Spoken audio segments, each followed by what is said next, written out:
नमस्कार विद्यार्थियों, वेदांत क्लासेज में आप सभी का हार्दिक स्वागत व अभिनंदन। साथियों, हम चर्चा कर रहे थे उपसर्ग टॉपिक के ऊपर और उपसर्ग पर अपनी कितनी क्लास होगी? दो क्लास हो चुकी है। आज तीसरे नंबर की क्लास है और हम पढ़ रहे हैं इसमें संस्कृत के उपसर्ग है। क्या पढ़ रहे हैं? संस्कृत के उपसर्ग पढ़ रहे हैं। संस्कृत के उपसर्गों की संख्या कितनी है? 22 है। और इस 22 उपसर्ग में एक उपसर्ग आता है। मुझे तो ये बताओ, आप संस्कृत शब्द में कौन सा उपसर्ग है? सम। कौन सा है? सम है। तो समदन कृत क्या बनता है? समदन कृत बनता है। फिर सड़क वाला स कहाँ गायब हो गया? तो इसमें संधि का नियम भी काम कर रहा है। सागम वाला नियम काम कर रहा है। कौन सा कर रहा है? सागम वाला नियम काम कर रहा है। कुल मिला के बात यह है कि अगर आपसे पूछ लिया जाए कि संस्कृत में कौन सा उपसर्ग है तो सम बताना है आपको, और संधि कौन सी है तो व्यंजन संधि। इस शब्द में संधि और उपसर्ग दोनों काम कर रहे हैं, ठीक है। और हम जो 22 उपसर्ग पढ़ रहे हैं उसमें से कल कितने हो गए थे? 11 हो गए थे। और 12वें नंबर पे जो उपसर्ग का नाम है वो आप लिख लो, सम उपसर्ग से बनने वाले शब्द। किससे? सम उपसर्ग से बनने वाले शब्द।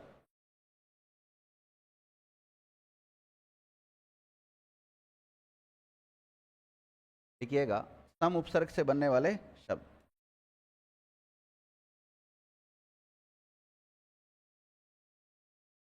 सम उपसर्ग से बनने वाले शब्द।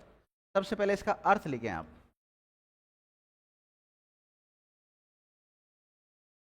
अर्थ।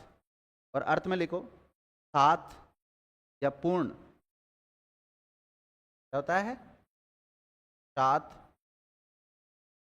पूर्ण,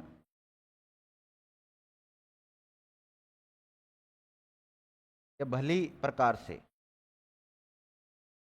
भली प्रकार से। ये सब अर्थ किसके निकलते हैं?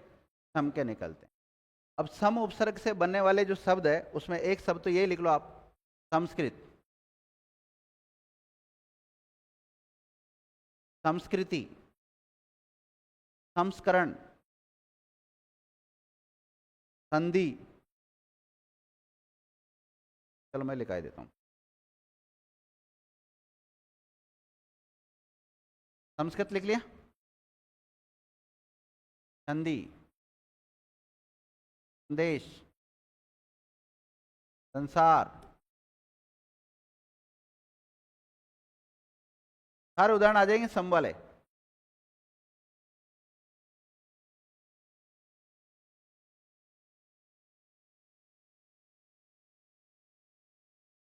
संविधान, संस्कार, संस्करण,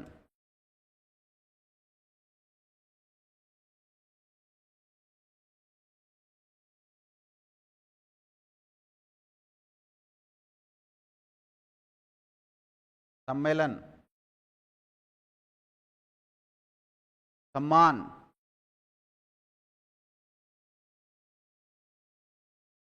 सम्मान, संकल्प, संकलन,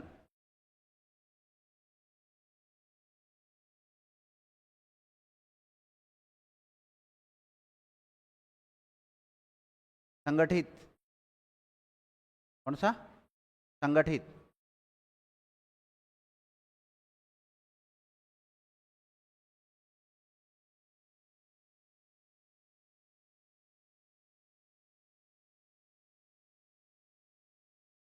इसमें देख लें आप कौन। हटूं? ये लो, मैं एक साइड ही बिठाना पड़ेगा लग रहा है बेचारी, या तो इधर बिठाऊंगा या उधर बिठाता हूँ।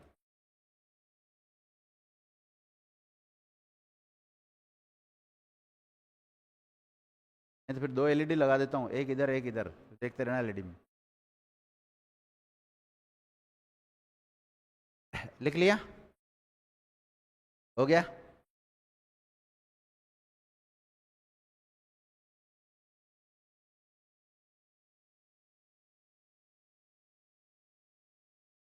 हाँ भाई, इसका क्या किया? हाँ बहन जी, इसका सम प्लस घटित। अब ध्यान देना, आपको ध्यान क्या देना है इसमें, मैं के नीचे क्या आएगा? हलंत आएगा, ध्यान रखना। सम प्लस घटित हो जाएगा। और इसका क्या क्या होगा? कुछ नहीं करना, समतन समधन कल्प हो जाएगा। इसका समधन कलन हो जाएगा। इसका समधन मान हो जाएगा। इसका सम प्लस मेलन हो जाएगा। सीधा सीधा सम निकाल दो इसमें से, और मेलन शब्द में जुड़ा हुआ है।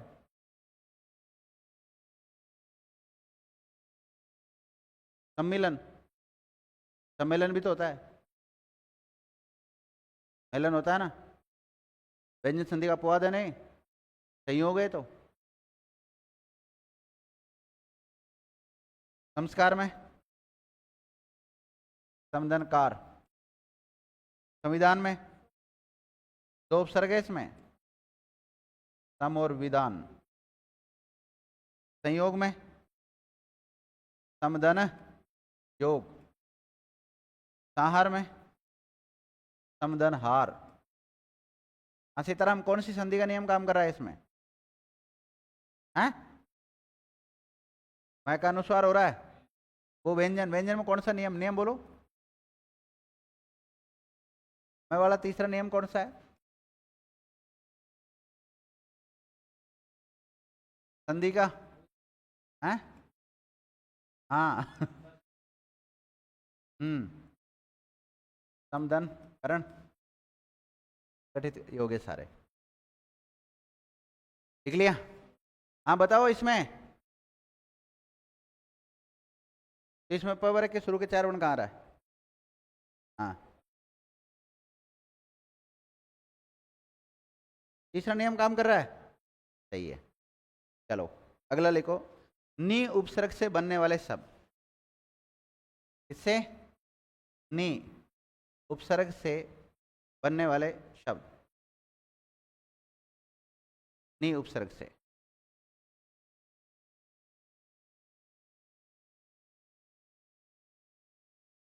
लिख लिया? नी उपसर्ग से बनने वाले शब्द। नी का अर्थ लिखो, बड़ा,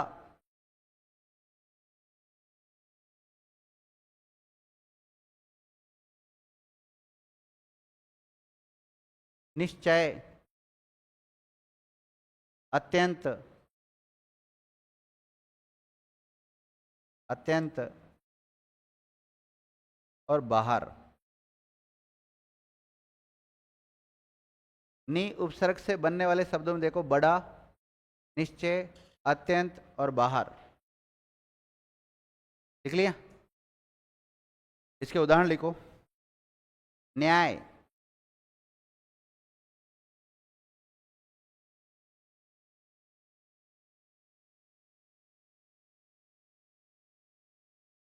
न्याय। हाँ, न्यून भी हो जाएगा, न्यून, निगम,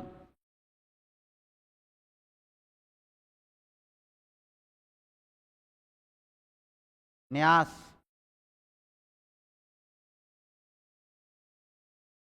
निधन,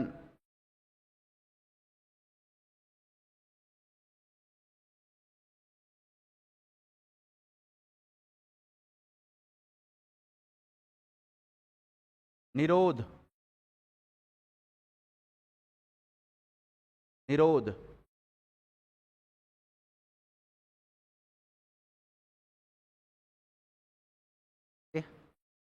न्यस्त,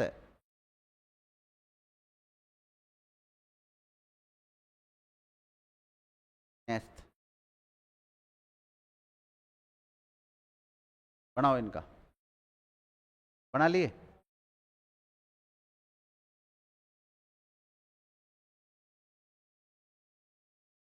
इसका क्या बनाया?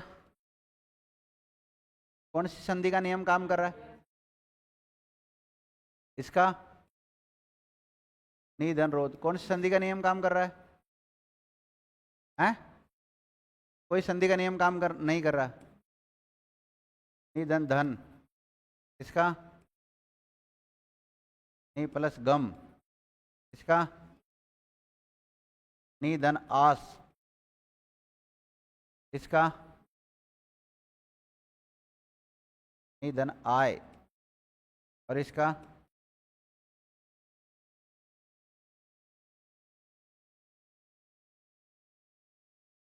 लिख लिया। तो ये हो गए नी उपसर्ग से बनने वाले शब्द। कितने हो गए आपके अब तक? 13 हो गए। लिखो निर उपसर्ग से बनने वाले शब्द।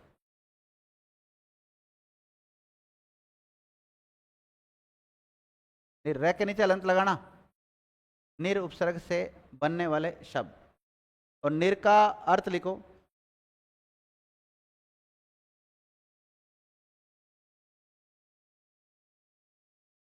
बड़ा, निश्चय, निषेध। तो हो सकता है ना, अर्थ फिक्स थोड़ी होता है इनका। अत्यंत,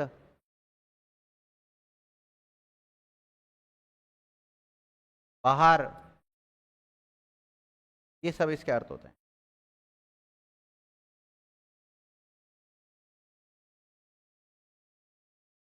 लिख लिया। अब देखो,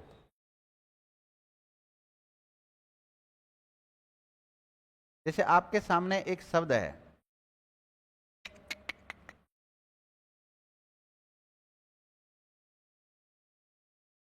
निर्भय। ध्यान देना, इसको समझने की कोशिश करो आप एक बार, उसके बाद मैं और सारे उदाहरण दे दूंगा आपको ना। निर्भय शब्द लिखा हमने, क्या लिखा है? निर्भय शब्द। अगर इस निर्भय शब्द को उपसर्ग के अनुसार पूछे आपसे, माना ये निर्भय शब्द दे दिया एग्जामिनर ने, और ये अगर आपसे उपसर्ग में पूछना चाह रहा है, तो उपसर्ग के अनुसार इसका खंड करना आप। निर्धन भय,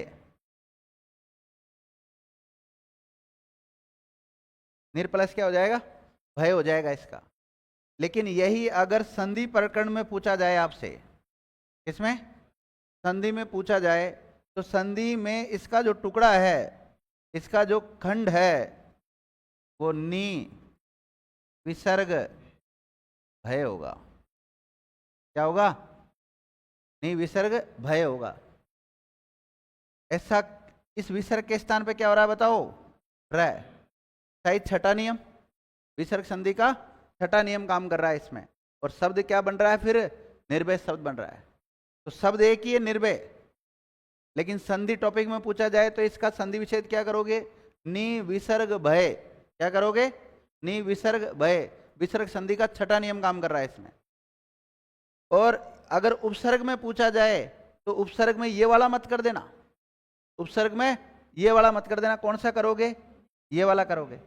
और बाय चांस देखो, मैं बात कर रहा हूं उपसर्ग टॉपिक की, थोड़ा सा घुमाएगा ये। उपसर्ग में पूछा जाए कि ये निर्भय शब्द का, ये निर्भय शब्द में कौन सा उपसर्ग है, तो आपको बताना निर उपसर्ग है। कौन सा है? निर उपसर्ग है। और संधि में पूछा जाए तो भय में कौन सा जोड़ा गया है? नी विसर्ग जोड़ा गया है। क्या जोड़ा गया है? नी विसर्ग जोड़ा गया है, और विसर्ग के स्थान में निर रह हुआ है।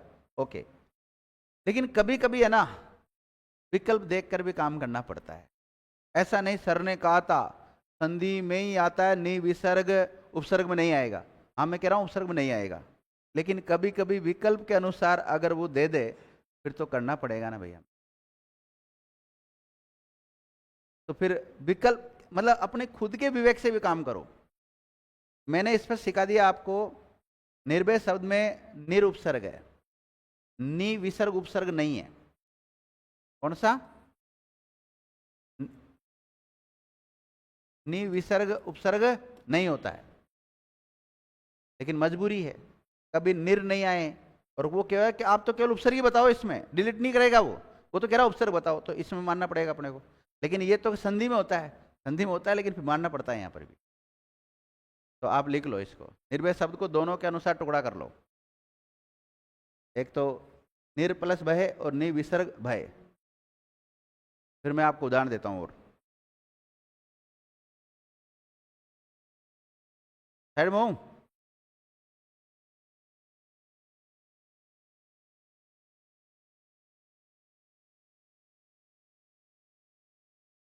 लिख लिया सभी विद्यार्थियों ने? अब मैं आपको और उदाहरण दे देता हूं। प्रत्येक उदाहरण को आपको दो तरीके से तोड़ना है, संधि और उपसर्ग। जैसे मैंने तोड़ा ना अभी, किसी भी स्टूडेंट से पूछूंगा अभी और चेक और करूंगा कॉपी।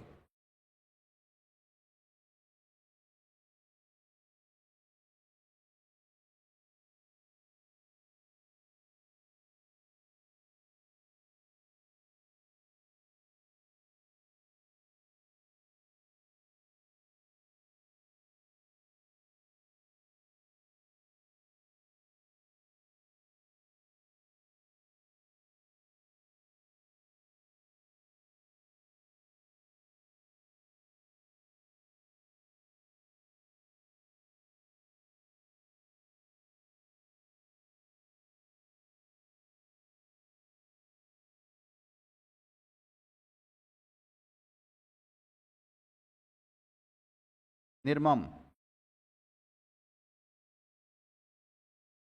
निर्धन, बनाओ इनका। निरादर, निरादर।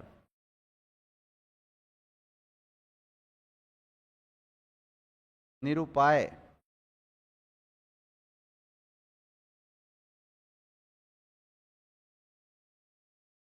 निरक्षण।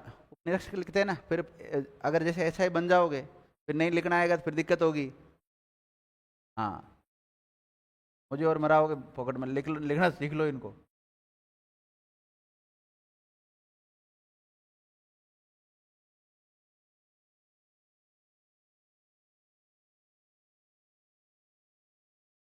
हाँ, तो ले आना, उसको पुराने वीडियो दिखा देंगे हम कि मैंने तो सिखाया था इनको।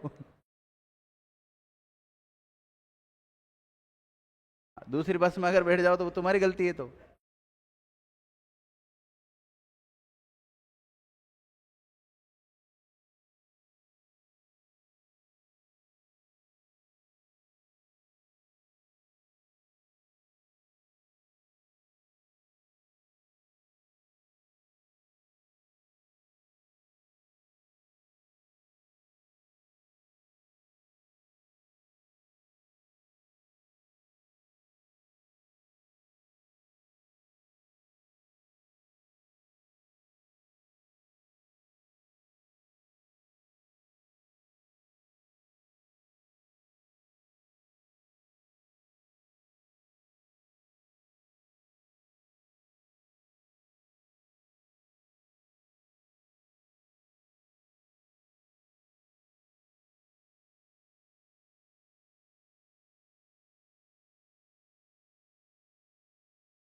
लिख लिया?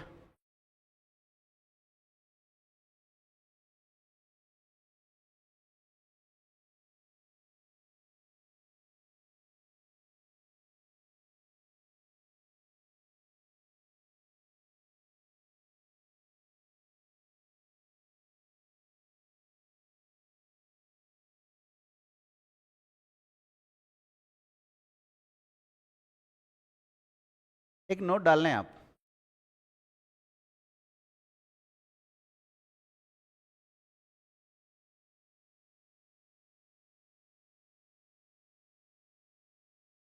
उपसर्ग के अनुसार खंड करते समय, उपसर्ग के अनुसार खंड करते समय किसका प्रयोग करें? निर का। किसका? निर। उपसर्ग के अनुसार खंड करते समय निर का प्रयोग करें तथा संधि के अनुसार खंड करते समय, विच्छेद करते हैं ना संधि, नि विसर्ग का प्रयोग करें। इसका नि विसर्ग का प्रयोग करें। अब करो आराम से प्रयोग।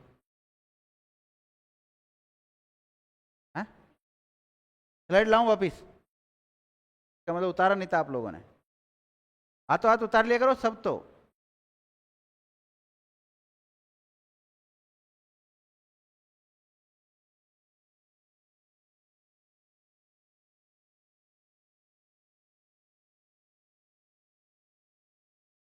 बनाओ विद्यार्थी, सभी का बना लो।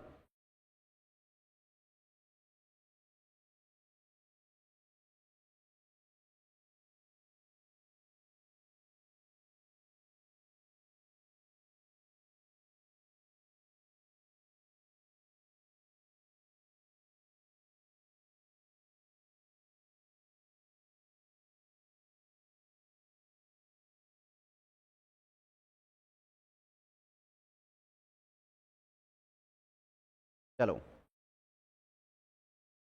हाँ जल्दी बनाओ, जल्दी बनाओ, जल्दी, जितना जल्दी बनाओ, देन देखता हूँ कौन सबसे पहले बनाता है।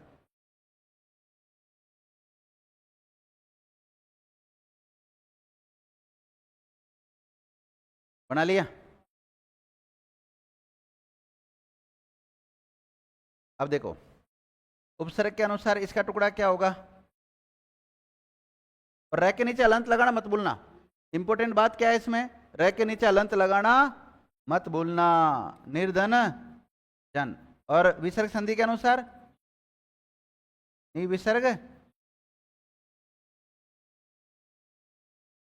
जन हो जाएगा।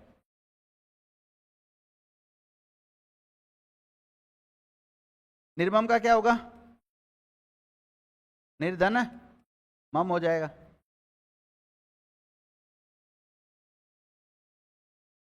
निर्धन का क्या हो जाएगा, विसर्ग वाला कर लेना साथ में तुम, है ना। इसका क्या किया, निर्धन दोष। अगर आपने विसर्ग संधि ढंग से पढ़ी ना, तो इसके एक भी उदाहरण में कोई दिक्कत नहीं आने वाली है आपको। उपसर्ग में क्या करना है, उस विसर्ग की जगह तो रे लगाना बस, और करना क्या है, इसका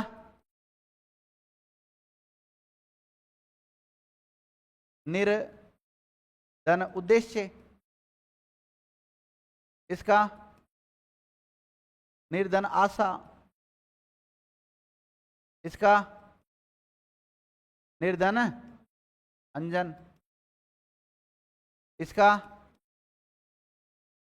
निर्धन उत्साह, इसका निर्धन आमिष, इसका हाँ इसमें बताओ निर्णय का है। देखो इसमें दो संधि के नियम काम कर रहे हैं। इसका टुकड़ा करना है निर्धन नए, और अगर संधि के अनुसार देखे निर्णय शब्द का टुकड़ा, तो इधर अलग से ले लेता हूं इसको। जैसे आपने लिखा है निर्णय शब्द, तो इसका टुकड़ा होगा नी विसर्ग नय, और नय का नय बना है, यहां कर रही व्यंजन संधि। तो इस निर्णय शब्द में दो संधि के नियम काम कर रहे हैं। एक तो यहां तो कर रहा है विसर्ग संधि का नियम, विसर्ग संधि का नियम काम कर रहा है, कर रहा है कि नहीं कर रहा। तो देखो इस निर्णय शब्द में विसर्ग संधि का नियम काम कर रहा है, इसमें व्यंजन संधि का नियम काम कर रहा है, दोनों फैक्ट राइट। तीसरा, इसमें उपसर्ग का नियम भी काम कर रहा है, उपसर्ग भी इसमें है। तो उपसर्ग क्या बनेगा इसका, उपसर्ग बनेगा इसका निर्धन नय। उपसर्ग के अनुसार तो ये टुकड़ा होगा इसका, और संधि के अनुसार टुकड़ा क्या होगा, नी विसर्ग नय होगा। समझ गए सभी विद्यार्थियों को, समझ में आ गया। चलो निरंतर का निर्धन अंतर हो जाएगा, निरादर का निर्धन आदर हो जाएगा, निरुपाय का निर्धन उपाय हो जाएगा, निरीक्षक का है निर्धन इक्षक, ई बढ़ाएगा। पुलिस उप निरीक्षक बनने की तरफ जा रहे हो, और उसमें अगर निरीक्षक शब्द नहीं लिखा गया तो फिर गड़बड़ होना ही है ना, और हुआ है। आपने उदाहरण देखा होगा इसमें सब इंस्पेक्टर भर्ती में, कहीं पे आप निरीक्षण करने जा रहे हो, इसका अगर आपने सही लिखा है इनको, तो आपका किसी प्रकार का कोई अपराध नहीं बनेगा, वरना फिर कुछ भी लिख सकते हो, निर्धन अपराध होगा। ठीक है।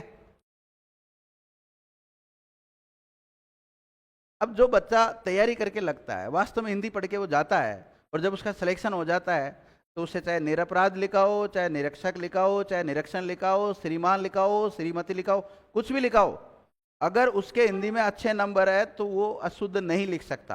हाँ, छोटी मोटी त्रुटियां हो सकती, वो बात एक अलग है, वो एक मानवीय भूल होती है, लेकिन इतनी बड़ी मानवीय भूल नहीं हो सकती। आप हिंदी में 95 क्वेश्चन आपके राइट जा रहे हैं और आपको निरीक्षक लिखना नहीं आ रहा है, तो फिर तो गड़बड़ है, मतलब कहीं ना कहीं। श्रीमान में न के नीचे अलंत नहीं लगा रहे हो तो गलत है, श्रीमती में बड़ा ई नहीं लिख रहे हो तो गलत है। फिर इसका मतलब आपने हिंदी पढ़ी नहीं। शब्द शुद्धि है ना आपके, बिना शब्द शुद्धि के कैसे 95 क्वेश्चन राइट हो गए आपके? नहीं हो सकते। और अच्छा, इंपोर्टेंट क्वेश्चन पढ़ लिए होंगे।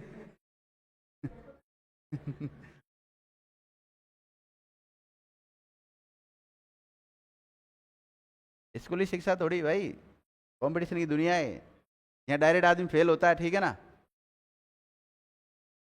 लिखो, निस उपसर्ग से बनने वाले शब्द,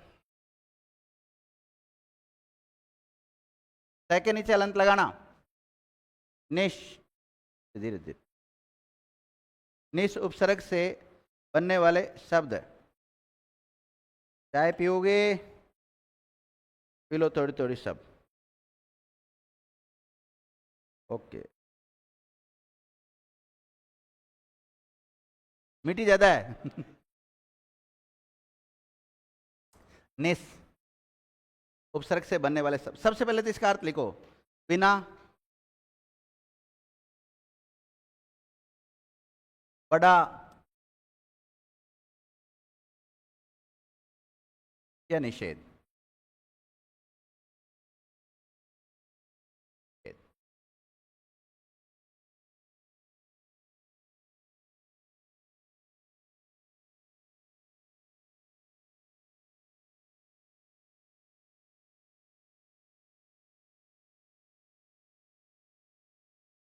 देखो विद्यार्थी,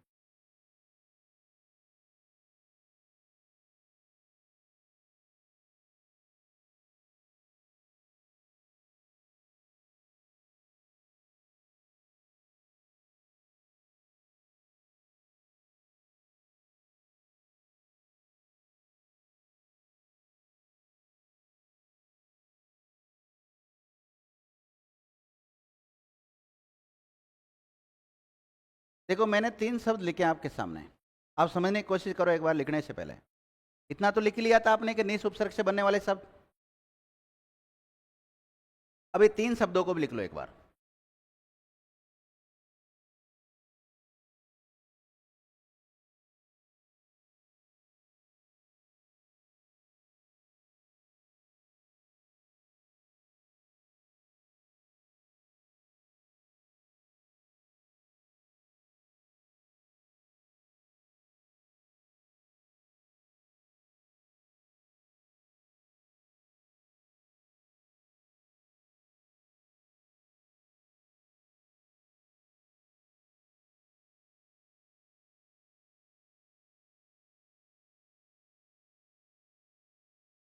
देखिए, हमने 3 शब्द लिखे हैं, निश्चल, निस्संदेह और निष्फल। 3 शब्दावलियां लिखी है, और इन तीनों शब्दों का अगर हम सामान्यतः टुकड़ा कर रहे हैं, सामान्यतः खंड कर रहे हैं, तो भाई सीधा सीधा अलग ही तो करना है। निस्दन छल और निस्दन संदेश और निस्दन फल, ये करना है। अगर इस निष्फल को मैं संधि नियमों के अनुसार तोड़ू, किसके अनुसार? संधि नियमों के अनुसार तोड़ू, तो नी बहुत बड़ा कंसेप्ट क्लियर होने की तरफ जा रहा है आपका। पहले कह रहा हूं, ढंग से ध्यान समझ लो इसको।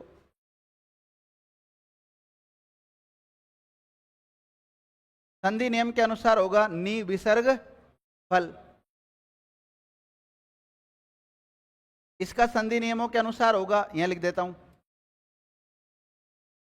नी विसर्ग संदेश। और इसका संधि नियमों के अनुसार होगा नी विसर्ग छल। संधि आती है जब तो कोई दिक्कत नहीं। अब देखो,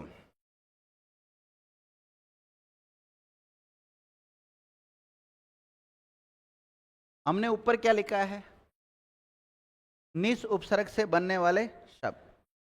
अब जो हमने निश्चल शब्द लिखा है, इसमें स कौन सा आ रहा है? देखो 3 स होते हैं, इसको तालव्य स कहते हैं, क्योंकि इसका उच्चारण कहां से होता है? तालु से होता है, इसलिए इसको तालव्य स कहते हैं। क्या कहते हैं? तालव्य स कहते हैं। एक षटकोण वाला स होता है, इसका उच्चारण मूर्धा से होता है। कहां से होता है? इसलिए इसको क्या कहते हैं?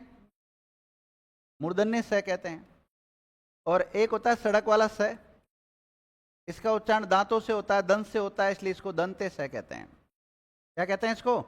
दंते स कहते हैं। अब देखो, हाँ फर्स्ट वाली बहन जी बताएगी। निश्चल का जब हम उपसर्ग के अनुसार टुकड़ा कर रहे हैं, तो उपसर्ग के अनुसार टुकड़ा क्या हो रहा है इसका? निष्दंत छल हो रहा है। तो इसमें कौन सा उपसर्ग हुआ? निश हुआ। कौन सा स आ रहा है? संकर वाला। तो संकर वाला स उपसर्ग हो गया ना। दूसरा जब हमने लिख रहे हैं तो निस दंत संधे, तो इसमें कौन सा उपसर्ग आया? निस दंत संधे आ गया। और तीसरा जब निष्फल लिखा है तो नी और स कौन सा आया? मूर्धन्य स आया। तो तीनों स वाले उपसर्ग होते हैं इन नियमों। अगर इसके टुकड़े कर रहे हैं तो तीनों स वाले उपसर्ग होते हैं, जो कि हमारी गलतफहमी है। शब्द में चाहे उन्होंने षटकोण वाला दे रखा हो, चाहे संकर वाला दे रखा हो, चाहे सड़क वाला दे रखा हो, हमेशा उपसर्ग कौन सा होगा? निस उपसर्ग होगा। इससे तात्पर्य है कि निस उपसर्ग होता है, निस उपसर्ग नहीं होता है, और निस भी उपसर्ग नहीं होता है। चाहे शब्द में दिए हुए हैं, वहां पर भी आपको कौन सा उपसर्ग मानना है? निस ही मानना है। तो ध्यान देना, इस निश्चल का उपसर्ग के अनुसार टुकड़ा क्या होगा? बताओ। नी सड़क वाला स और छल, ये इसका सही। इसका क्या होगा? इसमें सड़क वाला पहले ही है, तो निस धन संधे हो जाएगा। और इसका क्या होगा बताओ? निस कौन सा आएगा? स सड़क वाला होगा कि नहीं होगा? तो फिर इसका मतलब हमने ये जो किया ये गलत है, ये जो किया ये भी गलत है। गलत हो गया ना? तो आपने क्या लिखा? निस उपसर्ग से बनने वाले शब्द। और नोट डाल के लिखो, निस उपसर्ग होता है। निस उपसर्ग से बनने वाले शब्दों का अर्थ लिख लिया था आपने। फिर लिखना, निस उपसर्ग होता है, ये वाला निस उपसर्ग होता है, लेकिन निस और निस उपसर्ग नहीं होते हैं। क्या लिखना है आपको? ध्यान दे लीजिए पहले मेरी तरफ। निस उपसर्ग होता है, लेकिन निस और निस उपसर्ग नहीं होता है।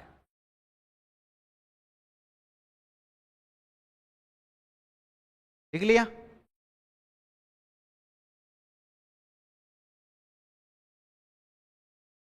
अब जो पहला शब्द लिखाया था मैंने आपको, ये वाला, इसको उपसर्ग के अनुसार टुकड़ा करो। पहले लिखो निश्चल। निश्चल का उपसर्ग के अनुसार टुकड़ा क्या होगा? निस्दन छल। आपको शब्द में दिख रहा है सड़क संकर वाला, लेकिन संकर वाला उपसर्ग नहीं मानना, अपने को नहीं मानना ना। और इसी को संधि के अनुसार तोड़ेंगे तो क्या टूटेगा? नि विसर्ग छल। हो गया? इसी प्रकार दूसरा उदाहरण, निस्संदेह में निस्दन संदेह, राइट है ये तो राइट है। और तीसरे में क्या बनेगा? वही सेम सड़क वाला सा आएगा। कर लिया आपने तीनों में करेक्शन? हाँ स्नेहा, नहीं आया समझ में? हाँ, संधि से कैसे होगा? विसर्ग संधि से। और बताओ कौन सा नियम? लगभग 5वां नियम शायद। ई उ के बाद में क ख प फ और म आ जाता है, तो विसर्ग के स्थान पर षटकोण वाला स आ जाता है। ऑफलाइन और ऑनलाइन में ये अंतर है। बच्चा जब हल कर रहा है, टीचर की नज़र चल गई या टीचर से पूछ लिया तो उसका सॉल्यूशन निकल जाता। ऑनलाइन में नहीं निकलता। ऑनलाइन में तो हमने पढ़ा दिया और आपने सुन लिया, बस इतना ही होता है। अब ये बहन जी की शक्ल देखी, मैंने तीनों लिखा है बढ़िया, तीन टाइप से करवा दिए इनको, और फिर भी बहन जी यूं यूं कर रही। मैं क्यों ऐसे कैसे कर रही बहन जी, चक्कर क्या हो गया? ठीक है ना, ऐसा होता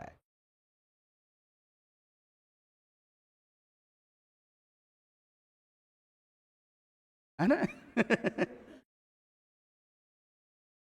अच्छा, कॉन्फिडेंस रहता है।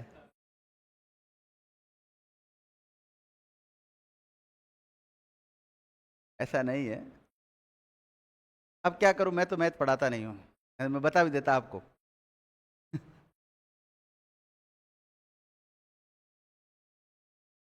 लिख लिया ना आप लोगों ने यहां तक? उदाहरण लिखा दूं? उदाहरण लिखो अब। हैं? दोनों बनाएंगे, देखो। जो भी उदाहरण लिखाऊंगा ना, उसमें संधि के अनुसार तोड़ना है आपको, और उपसर्ग के अनुसार तोड़ना है।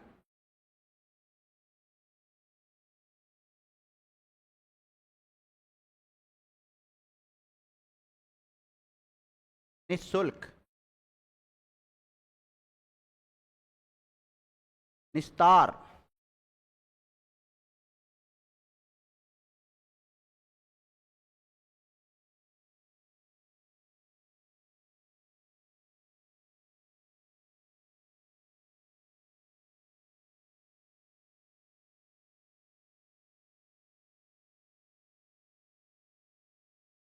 मैं कुछ अलग उदाहरण लिखाना चाह रहा था, याद नहीं आया। चलो लिखो आप तो। निस पर लिख लिया, निष्कपट, निष्कलंक,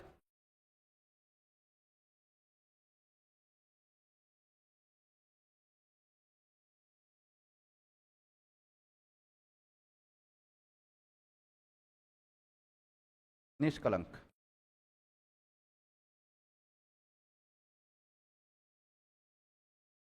निष्पक्ष,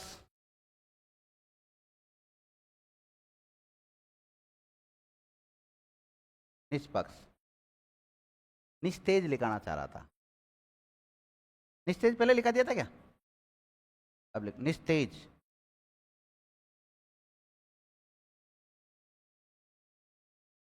निसंकोच,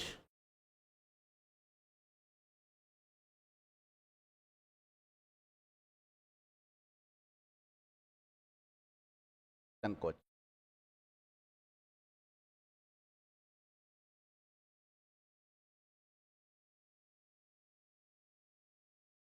निशब्द,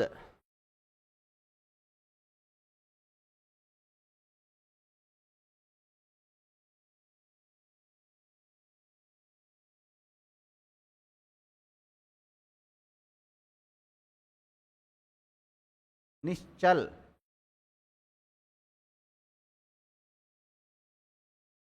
निस्सीम,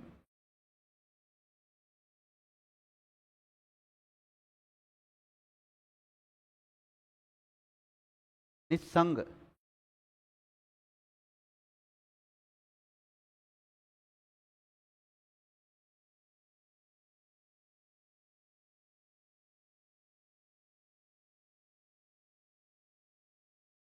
निष्कर्ष,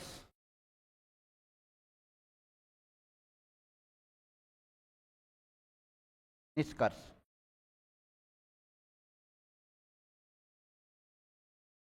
निष्काम,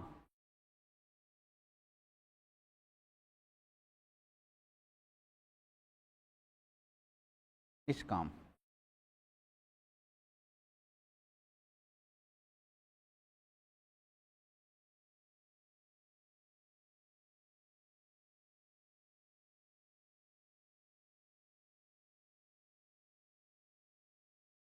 निष्काम,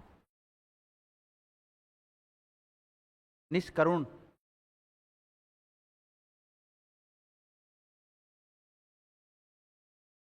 निष्करुण,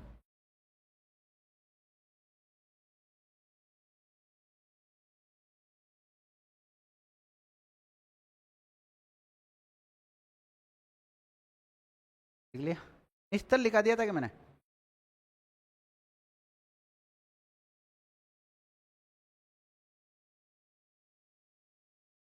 निस्तल। देखो यहां से आपका संधि का भी रिवीजन हो रहा है वापस।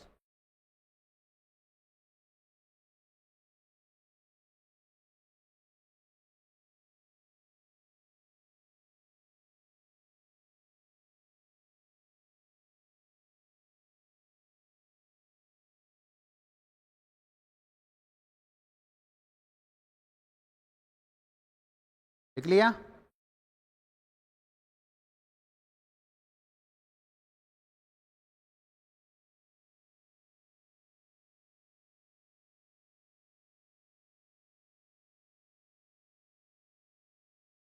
हाँ भाई, उपसर्ग के अनुसार निस्तेज का टुकड़ा क्या किया?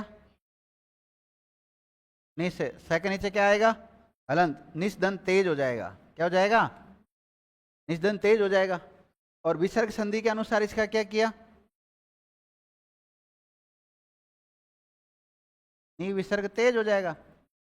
इसी प्रकार इसका किया, क्या किया? नी विसर्ग पक्ष, और इधर क्या हो जाएगा? निस्दन पक्ष हो जाएगा। ये सारे जो टुकड़े कर रहा हूं उपसर्ग के अनुसार, और इधर जो कर रहा हूं वो संधि नियमों के अनुसार। और आपको पता है उपसर्ग दोनों नियमों से जुड़ते हैं। और यहां संधि नियमों से जुड़ रहा है क्या? संधि नियमों से जुड़ रहा है क्या यहाँ पे? हैं? हाँ, संधि नियमों से करते तो फिर आप नी उपसर्ग बताओ ना फिर। हाँ, कहाँ संधि नियमों से जुड़ा हुआ उपसर्ग है? मुझे बताओ, संधि नियमों से उपसर्ग कहाँ जुड़ा है? कहाँ जोड़ा आपने? बताओ,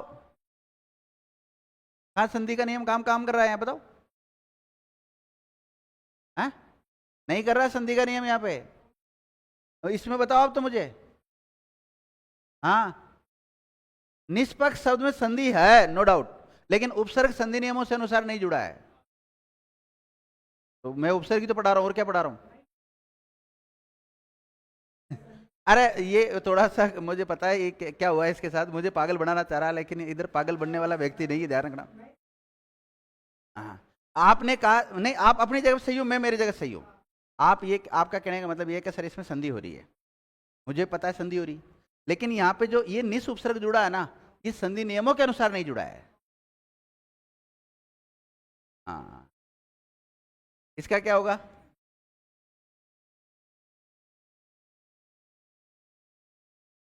तो मरवाता कौन है? दोस्ती तो मरवाते हैं। अच्छा, तैरना सिखो रहा है।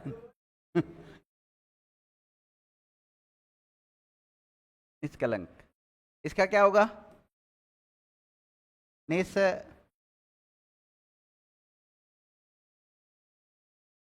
कपट, क्या होगा? निष्कपट। इसका क्या होगा? निविसर्ग कपट हो जाएगा। इसका निस्धन तार हो जाएगा। और इसका क्या हो जाएगा? निविसर्ग तार हो जाएगा। इसका क्या होगा?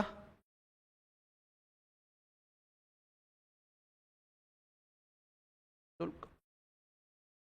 ठीक है, सही है। इसका क्या होगा? कौन सा स आएगा? सड़क वाला स। निस्धन शुल्क। वैसे हम निःशुल्क कैसे लिखते हैं? सामान्यतः ऐसे लिखते हैं।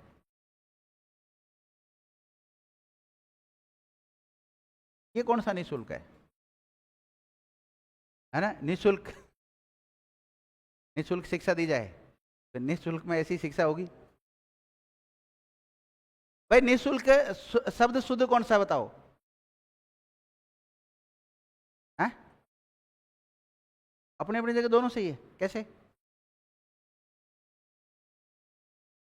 कौन सा उपसर्ग के? अरे भाई मेरी बात सुनो, कई बार निःशुल्क ऐसा लिखा हुआ मिलता है ना आपको, ऐसा लिखते हो नहीं लिखते हो निःशुल्क? ये शब्द शुद्ध का शुद्ध है। देखो, शुद्ध तो है ना, ये वाला है। शुद्ध तो कौन सा है? ये वाला है। पर ये वाला पूर्णतः शुद्ध है, और ये विकल्प में ना हो तो इसको भी मानना पड़ता है शुद्ध, मजबूरी है। जैसे शब्द शुद्धि में पूछ ले, वो क्या बताओ दोनों में से कौन सा सही है, तो फिर हम प्रथम वरीयता इसको दे देंगे। लेकिन ये विकल्प में नहीं दिया हुआ, अगला ना यही दिया हुआ, तो फिर इसको मानना पड़ेगा।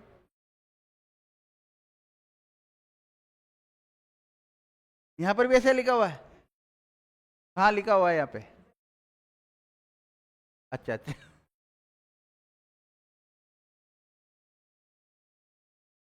क्या क्या होगा? संकोच। और इसका नी विसर्ग, अच्छा उल्टा हो गया, उल्टा कर दिया रे, उल्टा कर दिया, उल्टा कर दिया।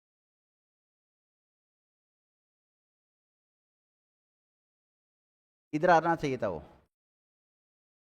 इस धन संकोच, और इसका क्या हो जाएगा?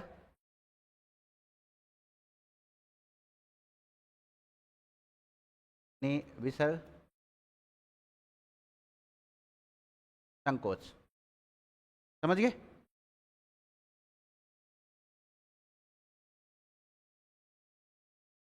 इसका क्या किया? निस धन करुण। अब इधर वाला तुम कर लेना, विसर्ग लगा लेना भाई, ध्यान रखना। इधर वाला मैं कर देता हूं। इसका निस धन काम हो जाएगा, इसका निस धन कर्ष हो जाएगा, इसका निस धन संग हो जाएगा, इसका निस धन सीम हो जाएगा, इसका निस धन चल हो जाएगा, इसका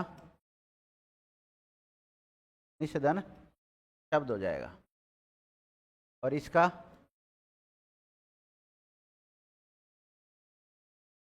निस धन तल हो जाएगा। और कोई सा बच गया? सारा हो गया ना? ठीक है, तो आज तो समय इतना ही इजाज़त दे पा रहा है इसमें। तो आज की उपसर्ग की क्लास को यहीं विराम देते हैं, बाकी मिलते हैं नई क्लास में, कल बात करेंगे बाकी जो भी, है ना? ठीक है, थैंक यू।